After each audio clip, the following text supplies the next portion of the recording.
All right.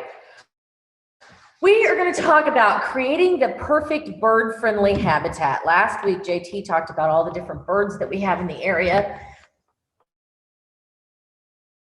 And while putting out bird feeders is an absolutely awesome idea, there's another way, and what I consider a better way, of getting birds into your yard, and that is by creating a natural habitat for them. So, and a few years ago, we started hearing all about native plants. And while planting native plants seemed like a really good idea, it certainly did. I mean, we have pretty flowers in our yard. We have bells. We have ginkgo trees. We have Japanese maples and Bradford pears. I hate those trees. And we saw bees and butterflies. The question is always, why should we change our yards and our gardens now that we have them just the way we like them? We've got everything planted just where we want it. We've got all the pretty mulch down. And so why should we think about changing those? And the vague answer has always been, well, that some of these and most of these plants that we are planting in our yards are non-native. They're introduced, and some of them have even become invasive, and that certainly didn't sound good to us.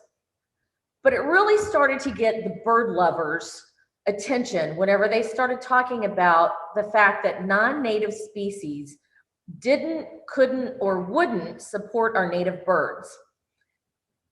But it seemed to be working because we did have birds on our bird feeders and we had bees on our flowers. So everything was good.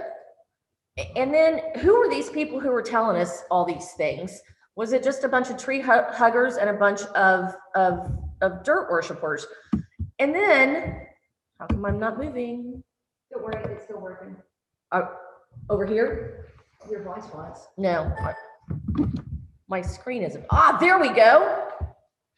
So then we started hearing from places like the American Bird Conservancy, the Audubon Society, the National Wildlife Federation, the Cornell Lab of Ornithology. These were people who had done studies and they knew what was going on with our birds and with our wildlife. And they said that we needed to start planting native plants for our animals. They did another study, and that study showed that 96% of birds, particularly songbirds, feed their young insects. It takes between 6,000 and 9,000 caterpillars to raise a clutch of chickadees from birth to fledging. They only hunt about 150 feet away from their nest. So those plants that are hosting those caterpillars and those bugs need to be fairly nearby.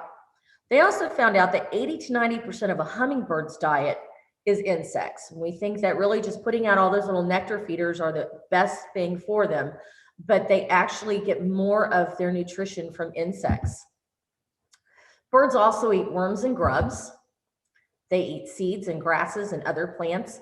The tiny birds really love the seeds from the grasses. They're real little, and they can land on those grasses. I love to watch finches land on those grasses because it looks like they're floating in air. They also eat nuts and fruits and berries. They'll eat nectar and pollen. Not just insects will eat nectar and pollen. There are birds that will. And some of them, particularly the predators, also eat rodents and snakes and other small animals. Now, we've also been told that in the last 45 years, we have lost 3 billion. That's B as in boy and big and wow. So 3 billion breeding birds have been lost in the last 45 years. And currently, right now, there are 432 species of North American birds that are at risk for extinction. Now, we decided we were going to plant everything native now that we know that it's the good thing to do, and we started doing research of what we should plant. And these are the kind of things that I found. Whenever I looked at these, my eyes glazed over. There's no way that I can sit there and look at all these and go, oh, this is exactly what I need to plant for my birds. So we're going to try to simplify that for you this evening and help you understand what it is you need to plant, why you need to plant it, and how to go about that. But we still want to know, why do birds need native plants? Why don't the non-native plants serve them just as well? What exactly is a native plant? How many native plants do we need? Can I still have my favorite non-native plant? I'll cut to the chase right now and tell you that you can.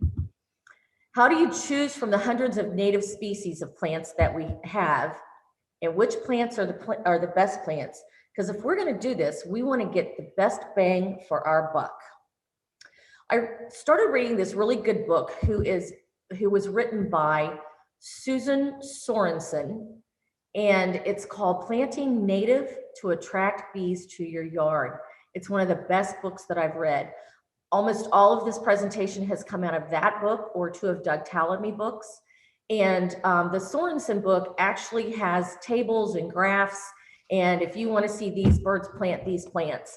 So I can't recommend that book enough. I have a picture of that book and her name again later on in the presentation. So Sharon did this study in her own backyard. She has 3 acres, and she watched her backyard for 52 weeks, an entire year. And in that 1 year, she observed 114 different species of birds. And out of that 114 species, only 29 of those species fed on her well-stocked bird feeders. That's about 25%. So if 75% of the birds never came to the feeders, then you need more than feeders to attract those birds, correct? 76 of that 114 species, or 67%, so 2/3, were seasonal. And of those, 33% of those migrated through the area. Migration means that they only stick around for a few weeks at the beginning of April and May, and a few weeks in September and October. If these migrating birds were to visit your yard, they need its habitat needs to be attractive to the migrants and have high energy food sources for their long migration. Insects or protein in the spring for them to feed their young. And in the fall, they need berries or fat so that they have a lot of energy for the long migrations that they have. 25% of that 67% spent the entire summer there nesting. So if 25% of the migrant birds came there to nest and raise their babies, and 96% of the songbirds feed their babies insects, then to provide a healthy and nutritious habitat for nesting birds, we have to attract insects. That is the ultimate bird feeder. Of the 76 species, 25% of them spent the winter. And wintering over, it is a big deal for birds. They need a lot of shelter during the winter, and it has to include a lot of good food sources. They're going to feed off of berries mostly that are left on those plants, or on our well-stocked bird feeders along with our suet cakes. There were birds that only foraged in certain areas of the yard. So there were some birds that only ever ate in the upper canopy. There were some birds that only ever ate in the middle canopy. And there were some that were ground feeders. So the habitat must offer foraging in all layers for you to have a good habitat for those birds. The effective habitat comes down to 3 things. If you change the habitat, you will change the birds that live there. If you diversify the habitat, you will diversify the birds that live there. And if you eliminate the favored habitat, you will eliminate the birds that you normally see. Doug Tallamy, another of my favorite authors, says that we must layer our landscaping. The caterpillars need to be able to fall to the ground. The understory to form their chrysalis. The baby birds need lower vegetation to fly, and the predators need high trees and branches to hunt from. So back to our original questions. Why do birds need native plants, and why don't non-natives serve them just as well? Well, to put it simply, native plants support native insects, which support native birds. Non-native plants oftentimes don't taste as good to the insects or even to the birds if they're seed eaters. It's just the same as a Baltimore Oriole likes to build their nests in mulberry trees, not in a Japanese maple or not in a Chinese plum. That's not what they normally do. They like to use mulberry trees. They don't like the taste of those plants. The vast majority of native bugs specialize in eating native plants, and 90% of those bugs are plant specific, meaning that they breed and feed on just a few native plants, just like the monarchs only use milkweed. So our native insects and birds have evolved with a certain diet. That diet is the native plants that are here. Remember that to feed the birds, we have to feed the bugs first. 2, what exactly is a native plant? In biogeography, a species is defined as indigenous to a given region or ecosystem if its presence in that region is the result of only natural processes with no human intervention. In other words, it's always been here, not somewhere else, and then brought here.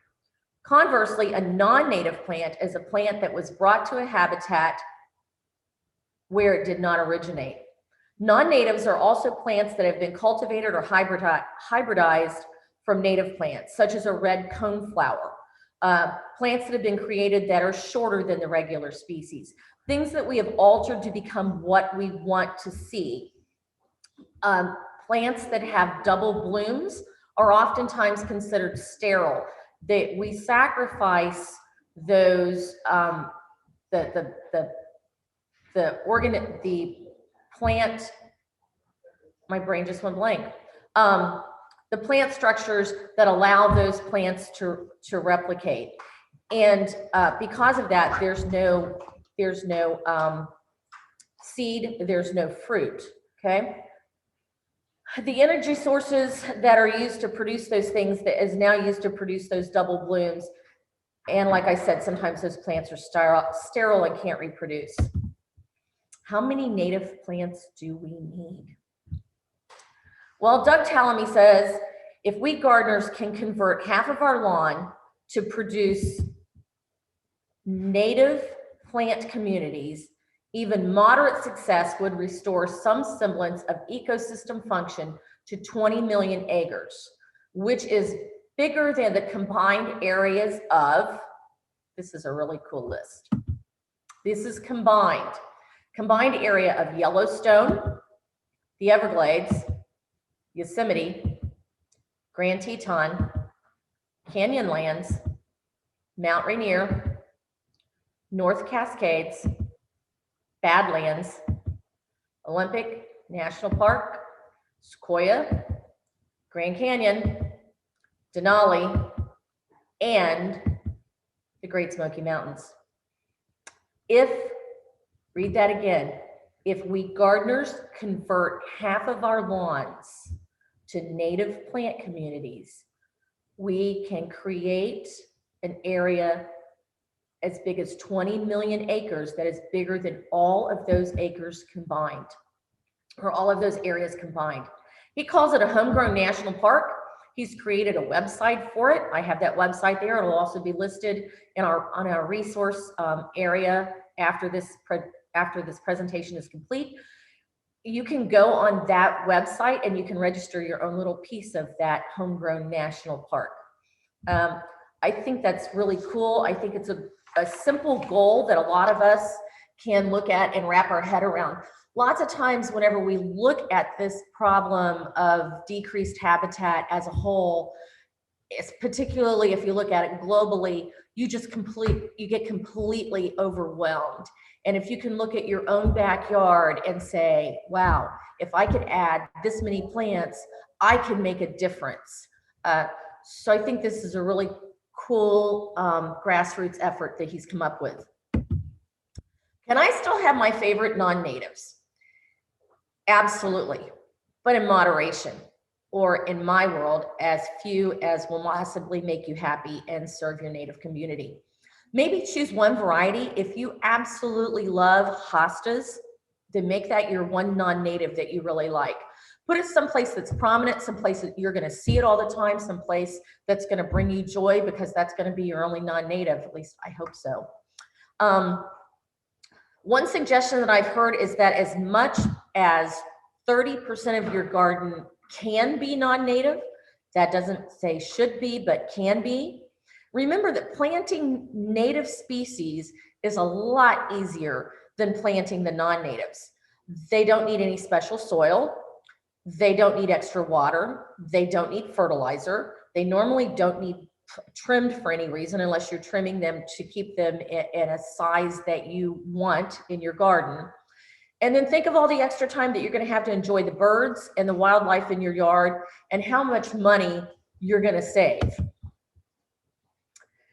How do I choose from the hundreds of species that are available? Once again, there's a really cool website. It's through National Wildlife Federation, and it's called the Native Plant Finder. Truly, if I just go on Google and I type in Native Plant Finder and hit search, that is the first website that comes up. Whenever that happens, you're gonna enter your zip code, and it will give you a list of trees and bushes, and then also of perennials and grasses. I'm going to show you the top 5 off of the trees, and then the top 5 off of the perennials and grasses. These are being presented in the order of how many caterpillars they host. And they consider the hosting as just like the monarchs on the milkweed, that's their host plant. That's the only place, or one of the places, that their caterpillars can survive. So oak trees, all the species of oak trees, support 477 different caterpillars. Those include red oak, swamp oak, white oak, bur oak, pin oak, chinkapin oak, are some of the ones that are native to our area. The second is black cherry or choke cherry. Those trees will support a total of 381 caterpillars. Black cherry is the host to the eastern tiger swallowtail butterfly, but don't get too excited if you don't have a black cherry tree, because evidently the eastern tiger swallowtail butterflies like to land on a lot of things and lay eggs. Willow trees will support 328 different caterpillars. Those are the big tooth aspen, a black willow, eastern cottonwoods. They are host to a morning cloak butterfly, the red spotted purple butterfly, viceroys, and the tiger swallowtail butterfly. Aspen or cottonwood and poplar trees will support a total of 287 caterpillars. Some of those are the question mark butterfly, the red spotted purple, and the eastern tiger swallowtail. Maple or box elder trees will support 273 different species. Those include the morning cloak and the eastern tiger swallowtail.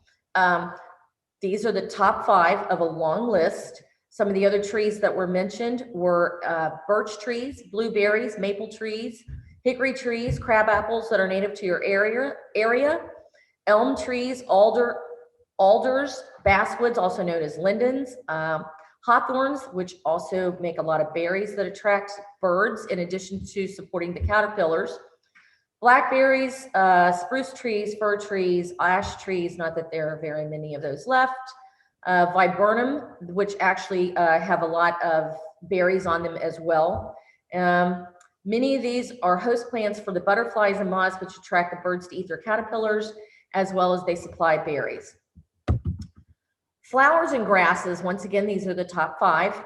Goldenrod will support a total of 122 caterpillars. Sunflowers will support 76 caterpillars. Strawberries, 71. Joe Pye weed, 32. You have to be careful with Joe Pye weed. That plant gets as tall as 6 or 7 feet tall. There are several cultivars that are not as popular with the caterpillars. They still are real pretty. The sweet Joe Pye weed will stay smaller. The guy at Boyer Farm from Cincinnati Zoo told me that if any of these, but particularly the Joe Pye, if you cut it back earlier in the season before it blooms, it will stay short and bloom anyway. Sometimes those blooms aren't as showy as the ones if you had let it get to be 6 or 7 feet tall, but they still attract a lot of butterflies. And then the most remarkable thing that I saw in this was that the little wild violets that we have all over the place in the spring will support 29 caterpillars all their own. Fruits and berries. So nectar lovers and bug lovers, they can't survive in the long winters. So most of them migrate. A few bug lovers will stick around. Those are eastern bluebirds, robins, and northern mockingbirds, just to name a few. So what do they eat? Well, they switch to berries. Berries off of plants such as the American holly, rose hips, native bittersweet, gray dogwood berries. I've got a picture of cedar waxwing on here because cedar waxwings will eat berries until they explode. I have never seen a bird eat as many berries as a cedar waxwing does, and I love watching cedar waxwings. They are one of my absolute favorite birds. One study I saw said that they can eat up to 230 berries a day. Now, if you look at the size of the berry that cedar waxwing has in his mouth, and you multiply that by 230, that's going to be one fat cedar waxwing whenever he's finished eating. Birds like sparrows and cardinals can eat large berries because they crush the fruit and the seed and eat those. Other birds like robins and bluebirds, they need smaller berries because they actually swallow those berries whole. Once again, a variety of berries will give you will host a variety of birds. Berries that ripen in the fall are full of fat, and they help the birds to replace their worn out feathers, and they fatten them up for migration. They need lots of energy to fly those long routes that they do.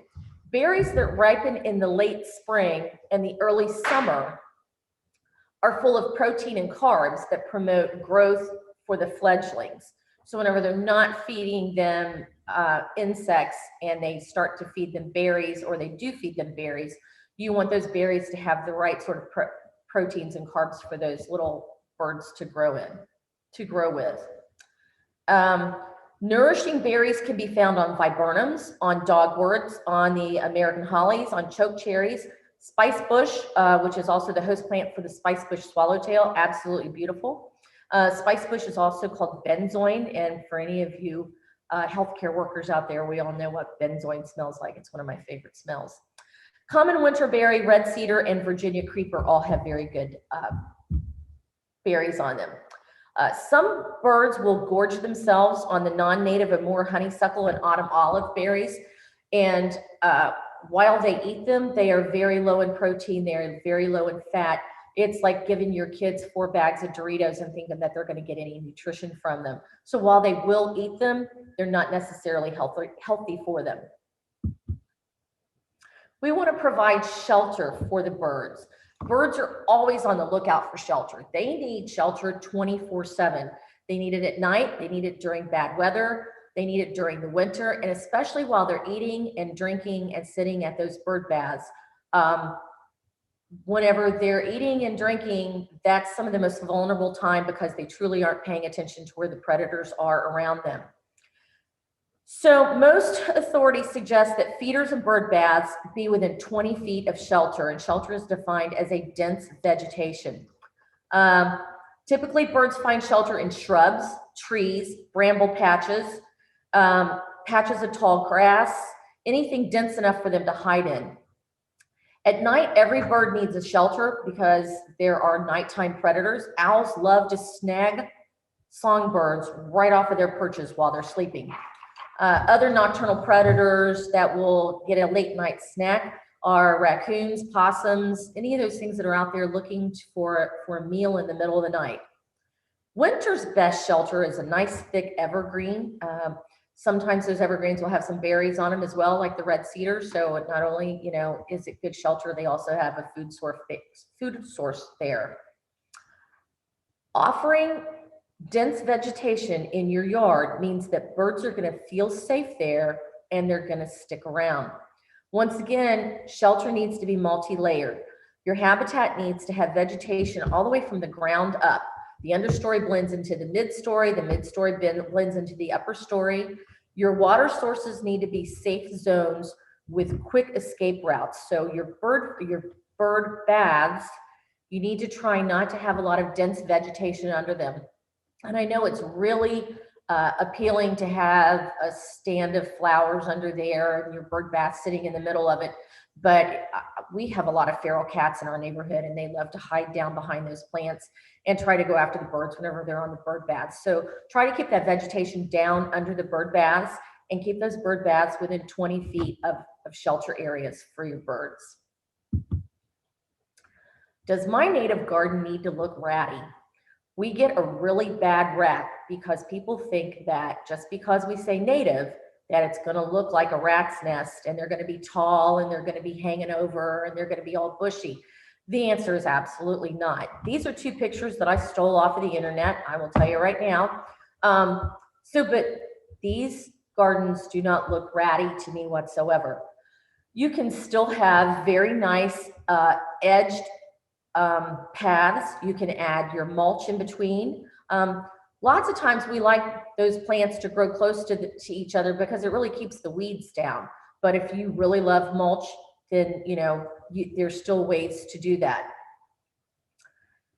You can have rock gardens. You can have bird baths in there. Native plants does not mean that it has to be wild in any way. If you choose a species that's taller, like I talked about the Joe Pye weed before, then cut it down earlier and then it will stay shorter during the year and bloom nicely for you. Remember to create a multi-level habitat with easy escapes for the predators. Keep your water sources and bird feeders within 20 feet of dense foliage. Plant plants that are tall, think trees and shrubby plants. Plant medium plants, possibly some native grasses, and then some low-lying wildflowers so that you terrace that level up. Plant a mass of perennial plants. This bottom right-hand picture, that front corner is all black-eyed Susans. The insects, the butterflies and bees, they see those masses better than they see small individual populations of the flowers. Not two or three of the same plant, but a mass of them. Instead of planting a garden in your lawn, think about planting a lawn in your garden. Or another way I've heard it described is that use turf or grass as area rugs, not as wall to wall. So try to get away from thinking about, I'm going to plant some grass or some flowers around my grass and think that you're going to plant some grass inside your flowers. The less turf, the better. How do I make my plant choices? So planting a mass of the same plant is better than grouping many subsets of one or two. So plant 25 perennials of plants of maybe of a couple species. You'll attract more birds and pollinators that way. Choose these masses according to your bloom times and stagger them to have something blooming throughout the entire season. You don't want all your blooms to happen in May or in June, and then July to October you have nothing. So look at those different bloom times and try to have, as one thing stops blooming, you have more things bloom. Some good native perennials that are suitable for containers. You can plant natives anywhere. It doesn't have to be in a huge field. And we'll talk about that later on, that you can do this anywhere. You can do this anywhere from, okay, I've got 6 acres and this is what I want to do, to I live in a condo and I've got a 12 by 12 patio. You can still plant natives on that 12 by 12 patio. Some good native perennials suitable for containers are columbines. So red columbines. Red columbines are naturally attract hummingbirds. We saw them on some here at the Nature Center last year. And while it's really cool to see a hummingbird eating or nectaring on a hummingbird feeder, to see it actually nectaring on a flower was just like really what it was cool for me. So I thought that was really neat. Cone flowers, threadleaf coreopsis, hyssop, liatris, hibiscus or crimson-eyed rose mallow, butterfly weed. Butterfly weed is absolutely gorgeous. It has this beautiful orange bloom. It was covered in all kinds of butterflies last year. And one of the really cool things about that is it's also a host plant for monarchs. So later on in the season, you will see those monarch caterpillars on there, and that's always pretty cool. Scarlet bee balm, that will also attract hummingbirds, and tall garden phlox and blue sage salvia. Remember that planting natives takes no more money or work than planting cultivars or hybrids. They'll require less work in the long run because they need less watering, they need no fertilizing, they don't need to be sprayed for bugs because we want the bugs to be there, that's the whole idea. They don't need net deadheaded because we want the seed heads there for the birds to eat, and they don't need trimmed except to control the size like we talked before. Planning your garden.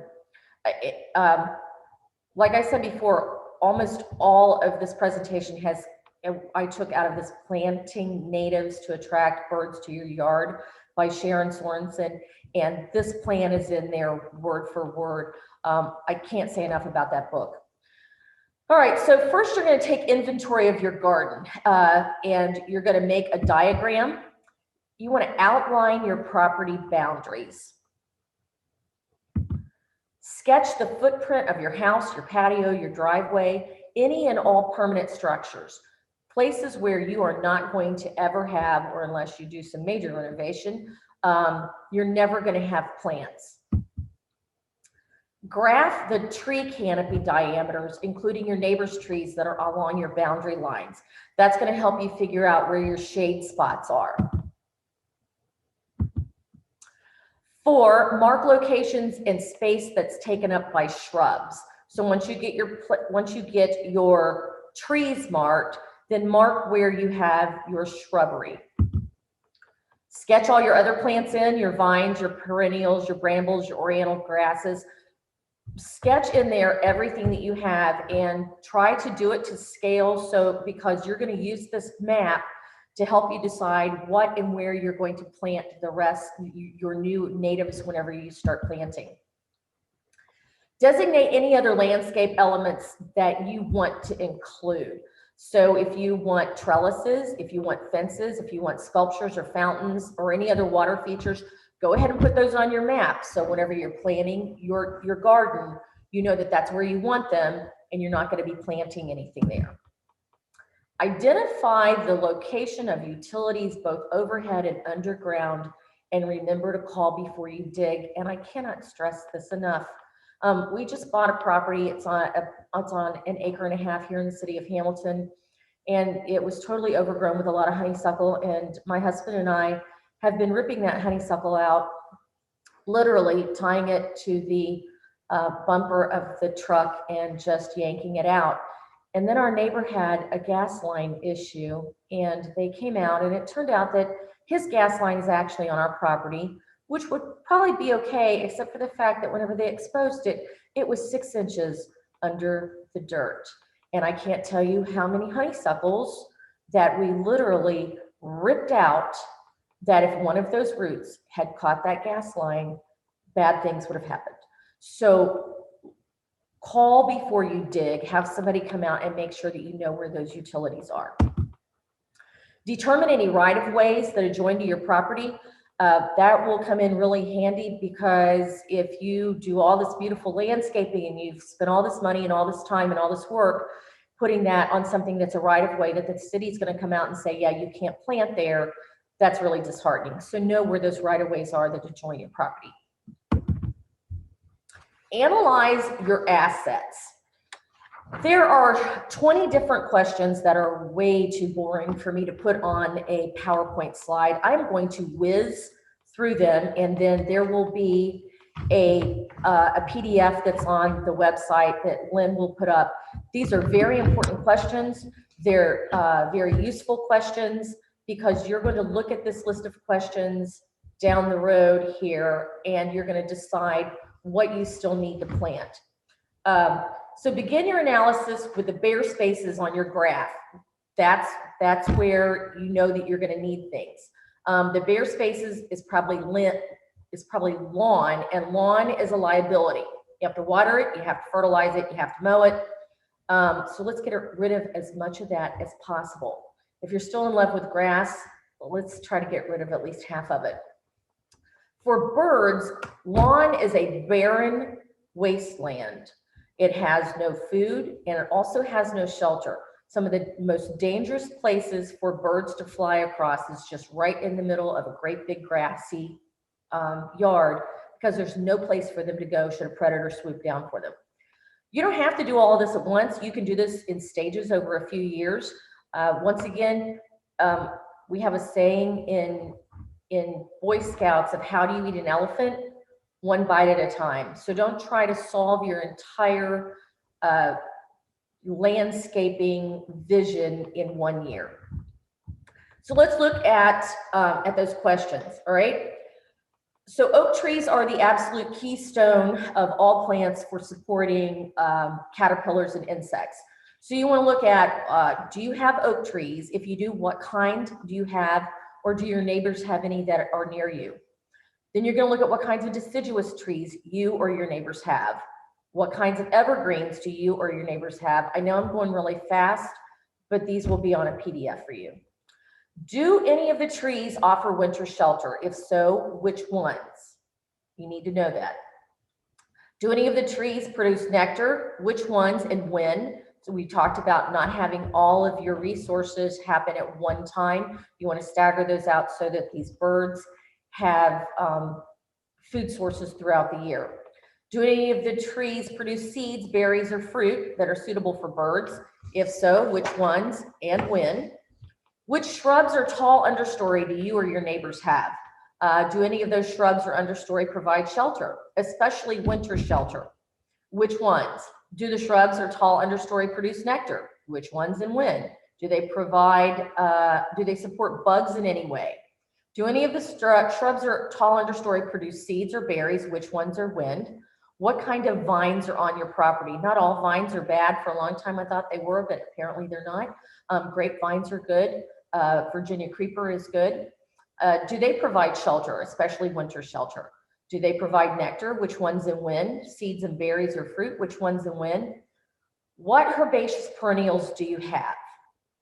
Do they provide shelter? Yes, they can provide shelter, especially if you don't clear those perennials out during the winter. That's another hard thing that we have to learn, is that we need to leave those beds until the spring, because there are a lot of cocoons, there are a lot of chrysalis, there are a lot of small insects and animals that is their shelter for the winter. So try to change that mindset of having those absolutely clean flower beds all the way through the winter and leave that stuff.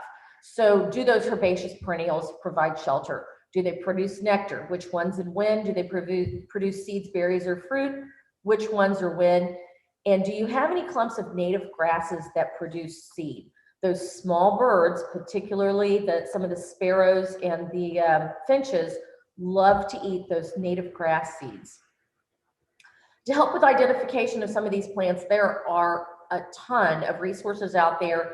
There are field guides. You can ask your local nurseries or landscapers, and you master gardeners. You know, if you've got a neighbor who's struggling with, I don't know what's in my yard, please feel free to go over and help them out. That's part of why we do what we do, is to spread the news. Decide what is native and what is non-native, and what you can replace and what you really, really want to keep if it's non-native. Remember, up to 30% can be non-native. and decide which ones of those that you want to keep and how much of your yard you want to devote to that. I have a list of the dirty dozen-ish. The reason it's dozen-ish is because there's only 11. These 11 plants are invasive, they're non-native, and they have absolutely no place in our ecosystem. In fact, most of them, not all of them, but at least most of them are becoming illegal to sell. Number one, bad boy, Bradford pear, calorie pear. Number two, invasive princess tree or royal Paulownia. And I'm not sure that we have that around here, but it was on their dirty dozen. Tree of heaven or Ailanthus. We do have that around here. That stuff, not to coin a phrase, grows like a weed. Those trees can grow 5 to 10 feet in a year. JP says it's here. The royal, okay, all right. Invasive bamboo, once again, not only invasive, but very fast growing. Heavenly bamboo, invasive privets, autumn olive. Those are particularly bad because, like I said before, the birds will feed on them, and there's absolutely no nutrition to those. Burning bush, I know that a lot of people love those in their yard, but they are escaping into back fields and stuff, and they are all over the place. A more honeysuckle, I hate that stuff with a purple passion. Japanese honeysuckle, and something I've learned to hate a lot in the last year is creeping euonymus. The 1.5 acres that we bought, if it doesn't have honeysuckle on it, it has creeping euonymus. So those are, you need to put a big red X on those. If you have those on your map, those need to go. I don't even care if you really like them, they need to go. Those are very, very bad things. Now look at your map and decide what's missing. Do you have your inventory? Now that you have your inventory, you know what assets and liabilities you have. You know what the good, the bad, and the ugly are, and now you need to find out what's missing. And the empty spaces are going to be where you're going to plant things. Review those 20 questions now that we just talked about and that I went through. Whenever you look at those, you're going to go, okay, so I have lots of trees that provide shelter, but not a lot of trees or other understory vines or perennials that provide berries. You may have a lot of things that provide nectar and pollen, but nothing that provide berries.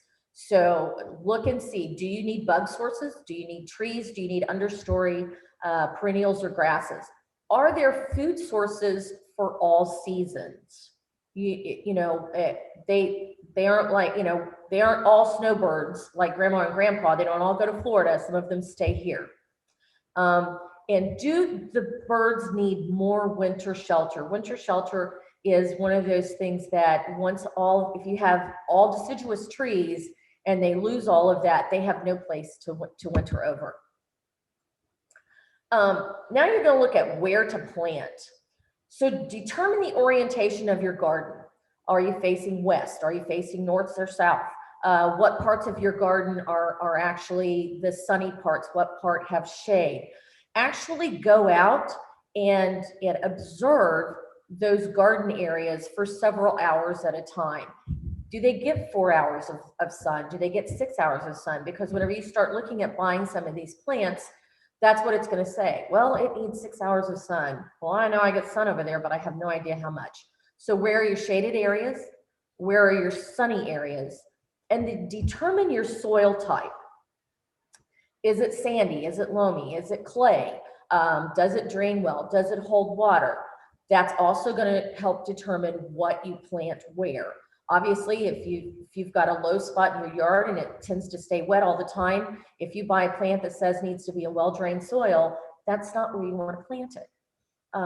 If you get a bunch of spring ephemerals that like to be in shaded areas, planting them out on the west side of the house where there's no shade, they aren't going to do well.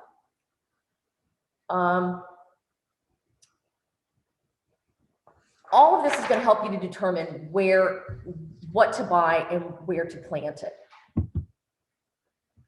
Now that your inventory is finished, it's time to envision what you want your garden to look like. So do you want it to be formal or do you want it to be casual? What do you want passersby to see? Do you want them to see all natives? Do you want them, and my personal, like I want my entire yard to have as many natives as possible, because I want people to know that they are beautiful plants, they don't have to look ratty, and that they're good for the environment. Do you want a water feature? Do you want a fountain? Do you just want a bird feeder? Do you want a waterfall? Now's the time to decide that while you're looking at that map. This is where I want this to go. This is what I want. And this is how I want to get it in there. What do you want to look at out of your own windows? Whenever you're doing the dishes and you're looking out that window over your sink, what do you want to see? What do you want to see out of your patio door? What do you want to see out of your bedroom door? So those are the kind of design elements that you're going to be looking for. Make your plan. You've got your map, you've got your inventory, you've got your vision. Now it's time to make some decisions. So garden designs. You can do some elements of almost any garden design that you want. Once again, you want to look at that and you want to go, which spaces are for people? Sketch those in your map. Where do I want to be able to just sit and meditate? Where do I want to be able to entertain? Do I want an outdoor area that, not as much a patio, but a shaded area where I can put a bench back there and watch the birds that I'm trying to attract? Where can you add vegetation? Look at that map and see where you have your holes and where you can add it. Are there any unique wants or needs that you want to meet? Do you want a living privacy fence? Do you want a patio border? My brain just went blank as far as the other things that we were looking for. So things that you're like, wow, if I ever have a garden, I want this in it. Now's the time to do that. And don't forget to plan for some sort of water source. Water is the fourth element of needs. They need shelter, they need food, and they need water, and I don't remember what the other one was. So food, shelter, water, Air and space. air and space. Yeah, that wasn't it, but yeah. All right. Nope, we want to go back on this. Okay. So your yard is an endless possibility, limited only by your energy, your time, and your budget. So we're going to talk about a couple of different actual gardens. So say you want a prairie garden. If you have a supersized yard with acreage, then a prairie garden may work for you with paths and boulders and all kinds of, large areas of native wildflowers. But what if you just got a small yard? You can still get some prairie in there. Pick a corner and plant it with maybe some tall coreopsis towards the back, some coneflowers, some blue hyssop, butterfly weed, some prairie drop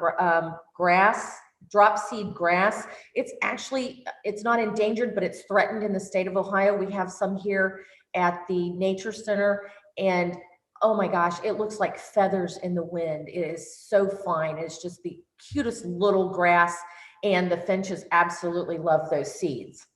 Woodland gardens. If you live in the woods and it's not covered in honeysuckle, then you're pretty well going. Look for your spring ephemerals that you want to plant back under there. You've got ferns, you've got Jacob's ladder, you've got Jack in the pulpit, you've got bloodroot that you can plant back under there. But what if you don't live in a forest? Then find, once again, if you've most of us have at least a couple of big trees, get under those trees and plant things that will tolerate the shade. You can also add some foundation shrubs to give you that wooded feel. Holly or winterberry, tuck in some ferns, add some color with some red columbine, some of the small Joe Pye weed, and you've got a little woodland garden. Pots and patio gardens. I said before, it doesn't matter where you are. You can plant natives anywhere. You just have to choose the right plants. So use tall, skinny trees or shrubs. You need to go vertical with trellises and arbors and terracing layers of pots. You can use window boxes. You can also use raised planter beds, and you can also use stair step pots. So make your plan. Then it's time to go buy. This is a list of local and of local resources that I found, and also websites. And there's a PDF that will be posted that will have all these on there. So some information that I have about these. The Cincinnati Zoo's Botanical Garden out at Boyer Farm, it's out on Mason Montgomery Road.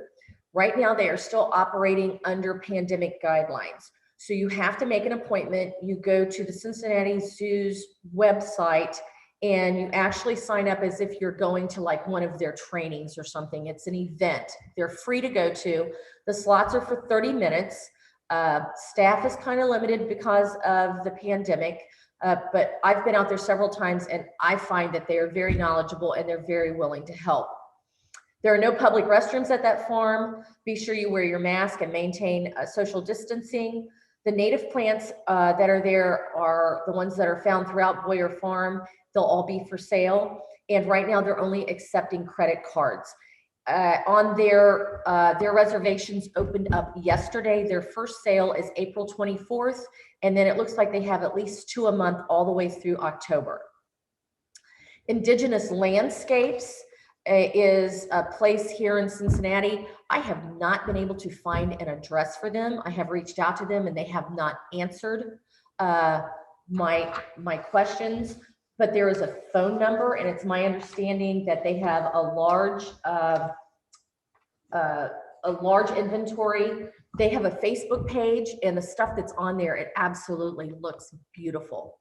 Bean Native Plant Nursery, I believe, is over on the west side of Cincinnati. And I contacted her, and she is a certified horticulturist. She only sells straight species. She doesn't sell any cultivars. And she will also design any garden that you want, up to and including rain gardens. Keystone Flora is on the internet. I have not been able to contact them. The Cincinnati Nature Center is their sales will start April 12th and go through the end of June. I think that they have a smaller inventory than Boyer Farm does. You do not need an appointment. You do need social distancing. And if you go on Cincinnati Nature Center's website and find just their regular calendar, their calendar has all of the nature centers, all the nature centers native plant sales on there. There are 3 online places that I have used and I really like, and I'm sorry that I didn't get them all 3 on here. The first one is Ohio Prairie Nursery. They have lots of seeds. They also have trays of the small plugs. If you want any of the plugs from any of these 3 places, you need to get those ordered pretty soon because they run out pretty early. So Ohio Prairie Nursery, then there's Prairie Nursery, is just what it's called, and there's Prairie Moon Nursery. Prairie Nursery and Prairie Moon Nursery have hard copy catalogs that are to die for. They have all kinds of resources in there. They talk about native resources. They talk about how to plant them. They talk about actually getting your ground ready. So site preparation, those are all pretty awesome places. Katrinka said Mary's Plant Farm up in McGonigal. Up in McGonigal. You know what? I have never been. So Mary's Plant Farm, is that the place that has all the lavender? I don't know about lavender bean. Okay, all right. So Mary's Plant Farm does native, and it's in McGonigal. So for those of you who are familiar with the area, up towards Oxford. And Mary, do they have? How do you contact them somehow? We don't know. Katrinka just put it up. And then Suzanne, I think, was referring to Cincinnati Nature Center. Yes. Where it's a few times a year. Yes. Right. And that's that Row Woods is where the Nature Center sales are held. The websites that I talked about, the nwf.org/plant finder is the one that I talked about, where you actually go in and you put your area code in, and it will spit out your list of plants that are native. That website is fairly new and it's still in its beta phase.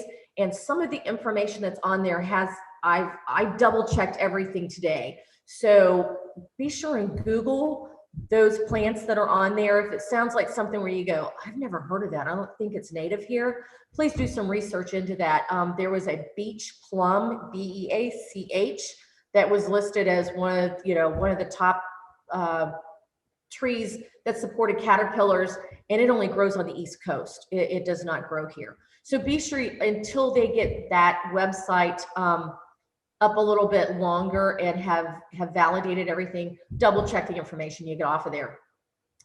MidwestNativePlants.org is our local native plant society for here in Ohio.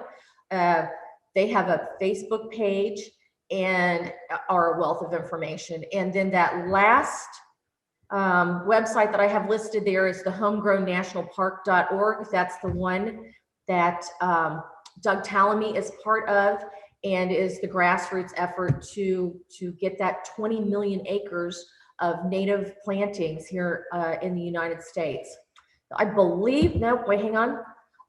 These are the 3 books that I use. So Planting Native to Attract Birds to Your Yard by Sharon Sorenson. I think I got that at Barnes & Noble. I think I got all 3 of these at Barnes & Noble. Doug Tallamy, Bringing Nature Home. That's his first one. His second one is Doug Tallamy, Nature's Best Hope. And I just found out that he has a 3rd book coming out that he just wrote. It will be released March 30th, and it is called, sorry, I'm not doing a very good job here. The Nature of Oaks. Since oaks are one of our keystone plants, he talks a lot about how many insects and birds and everything that oak trees support. So he has written an entire book about the nature of oaks. I believe that is all I have, and I think Lynn will be working on, do we have some questions?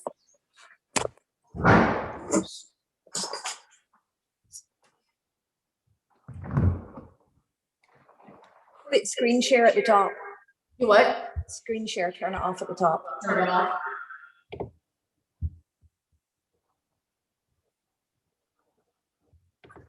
Oh, stop. Yeah. There we go. Oops. Okay, so hopefully this doesn't bounce through too much. I have just put all of the resources that Kathy was just talking about on our website. And I'm actually, if this will behave, I'm going to attempt to share content. I'm doing it from my iPad, so it just doesn't work as well.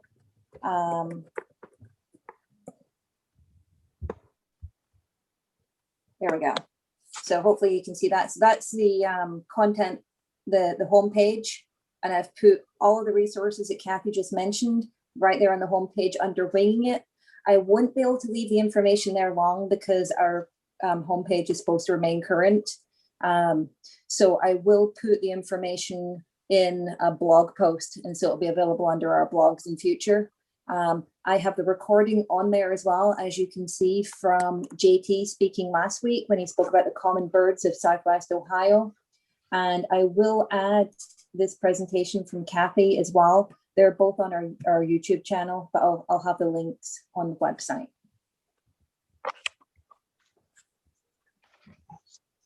Okay. Who has questions for Kathy or myself or for JT? Because JT is not sneaked off yet. I'm still here. So you can either unmute yourself or you can type in chat. Can I make a comment about Mary's Plant Farm? Yes. They do have a good website. to go to. Just type in Mary's Plant Farm. And the address lists Hamilton, but it is actually in McGonigal. Thanks.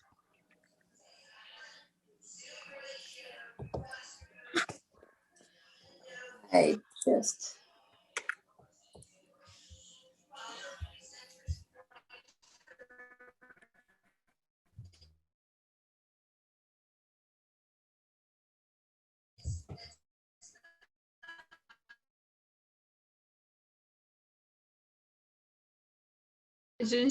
I think we're good. Good.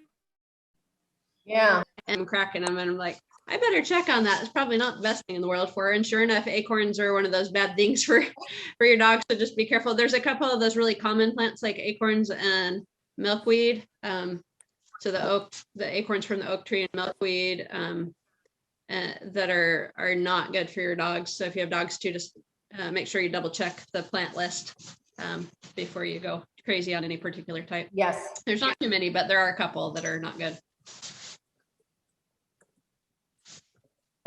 Lazy gardener suggestion for low maintenance plants. So really almost all natives are for lazy gardeners. There's not a whole lot of maintenance to them other than plant them and leave them the way they are. Like I said, you really don't want to deadhead them because you want the seeds there for your birds to eat. They're native. They're used to being here in this environment, so they don't need fertilized. They don't need extra water unless, like whenever you first plant them, you need to make sure you keep them watered in good. But then once they're in and they're established, that's the whole idea of them being native, is that they're low maintenance. Does that make sense? Yeah, I guess I was thinking more of, I live in a neighborhood that has a homeowners association.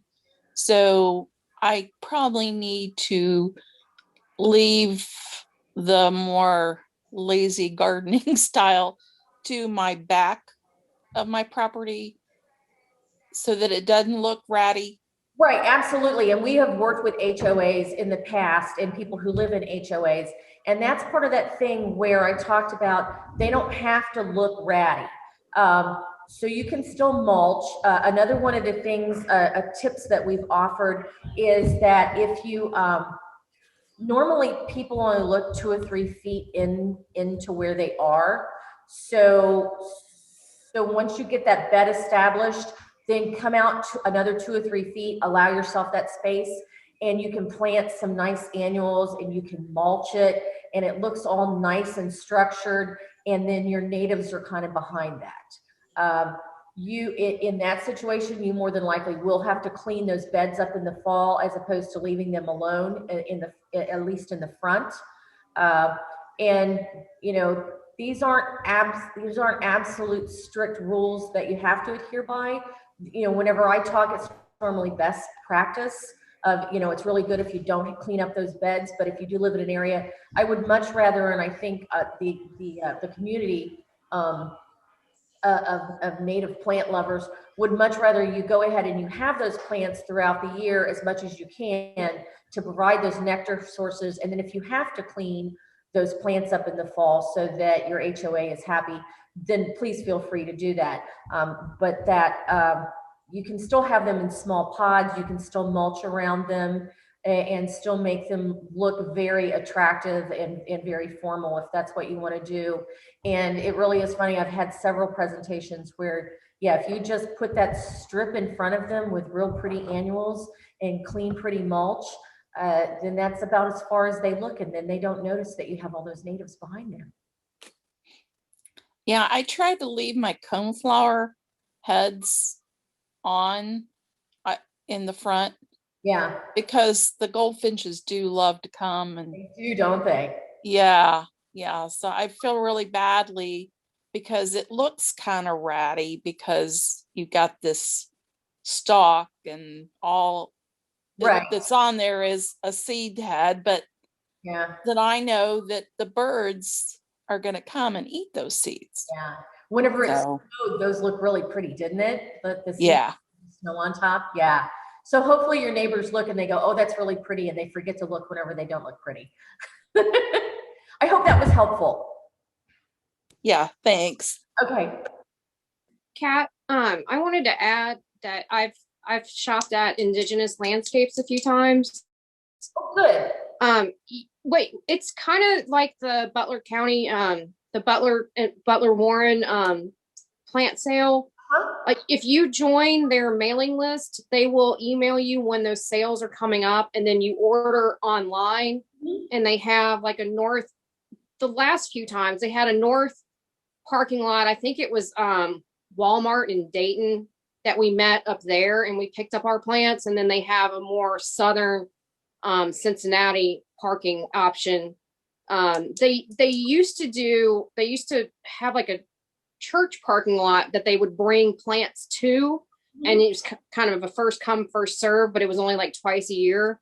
Okay. And that got chaotic. And then with COVID, they changed it to where you would order online, very similar to the county soil and water sales. Okay. And you're purchasing the I can't think of what they're called, the smaller Plugs. the plugs, or like the trees, they're the little seedling, the bare root. Right. Yeah.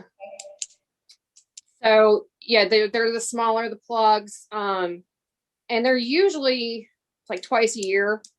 Okay. But we have purchased from him, and he will do some stuff with he will come out and do some stuff, but he prefers to do very large renovations, because he does Look like on their Facebook page is that they were true landscapers.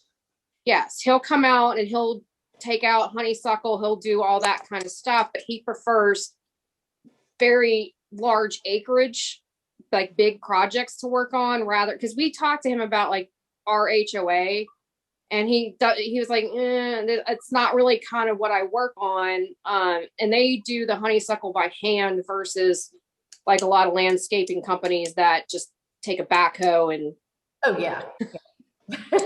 so. But if you get on his mailing list, his email list, he'll send out whenever their sales are coming up. Oh, good. Thanks for that information. And then I think he has at least one book that he's released. I did see that on their website that, that they. I don't have that, but it's out there. Okay. Yeah. And thank you, Suzanne, for referring to the Butler and Warren tree sale.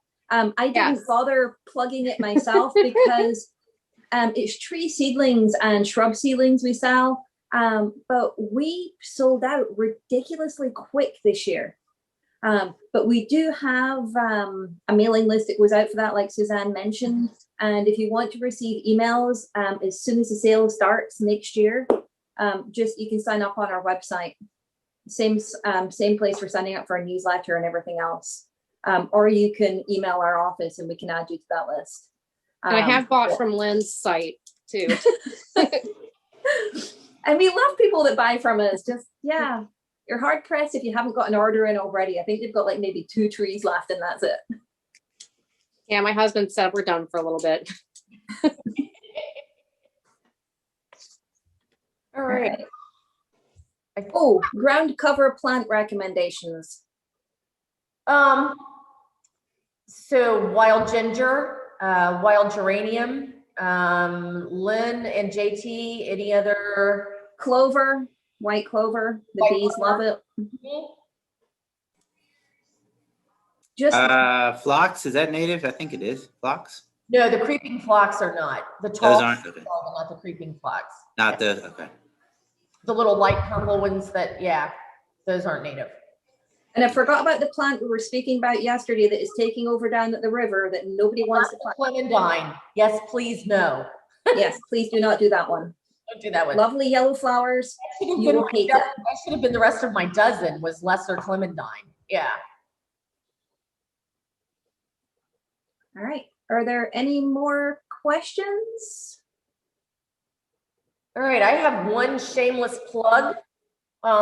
Here at the Hamilton Conservation Corp, we are in the process of building bluebird boxes. The 20 of them will go over to Twin Run Golf Course here in Hamilton. The Hamilton Parks Conservancy has taken those golf courses over and are taking, oh my gosh, the acres of honeysuckle that they have taken down is phenomenal, and it makes me so happy.